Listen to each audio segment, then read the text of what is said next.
Idudulog na ng Pilipinas sa International Court on the Law of the Sea ang issue sa Panatag o Scarborough Shoal. Hinamon ng ating Department of Foreign Affairs ang China na lumahok sa usapin at yan ay para mapayapang malutas ang issue sa pinagagawang teritoryo. Dati nang hinaya ng Pilipinas at China na lutasin ang issue sa International Court pero tumanggi ang China. Nakatutok si Maki Pulido.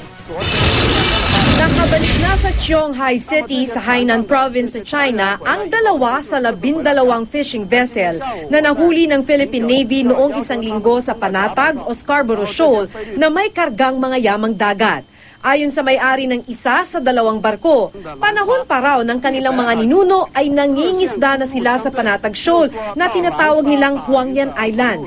Hindi malinaw kung ang mga barkong ito yung nakitaan ng Philippine Navy na may kargamentong daan-daang taklobo, pating at ilang endangered species na posibleng nakuha nila sa Panatag o Scarborough Shoal.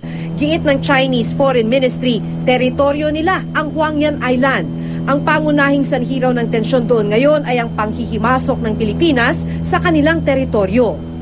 Kung palakasan na rin lang ng puwersa ng militar, aminado ang ating Department of Foreign Affairs na walang sinabi ang Pilipinas. Hindi natin kayang makipaghamunan ng barilan, kaya't hinahamon ng DFA ang China na ayusin ang diplomatic impasse sa International Court on the Law of the Sea o ITLOS. Lalo na't mukhang walang pinatutunguhan ng negosasyon para matigil ang higit 1 linggong standoff sa Panatag Shoal.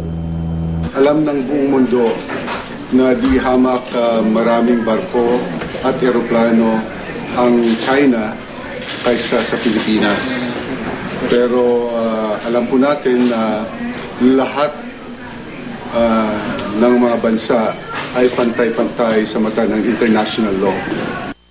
Pinanghahawakan natin ang United Nations Convention on the Law of the Seas o UNCLOS na nagbibigay ng karapatan o sovereign rights sa Pilipinas sa yamang dagat na nakapaloob sa 200 nautical mile exclusive economic zone.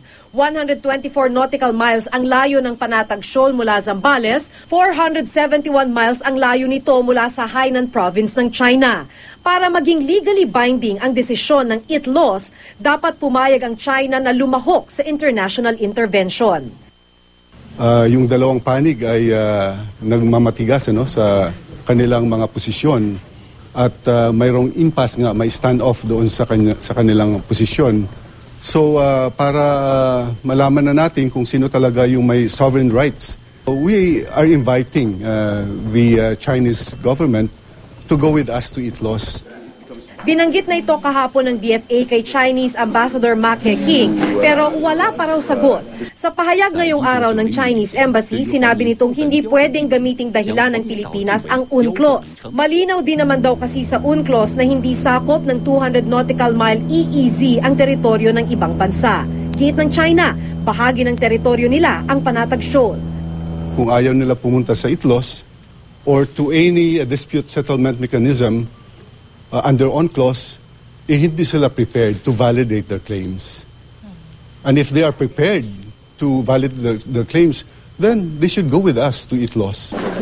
Matagal nang niyayaya ng Pilipinas ang China na ayusin ang territorial disputes, pati na spratlies sa International Court. Pero matagal na ring ayaw pumayag ng China. Ayon sa AFP, nasa Panatag pa rin ang 2 maritime surveillance ship ng China, nandun din ang BRP EDSA ng Philippine Coast Guard at isang yate ng National Museum. Ayon pa sa DFA, may bagong dating na fishing vessel pero kinukumpirma pa kung Pinoy ba ang mga mangingisda o Chino. Maki Pulido, nakatutok, 24 oras.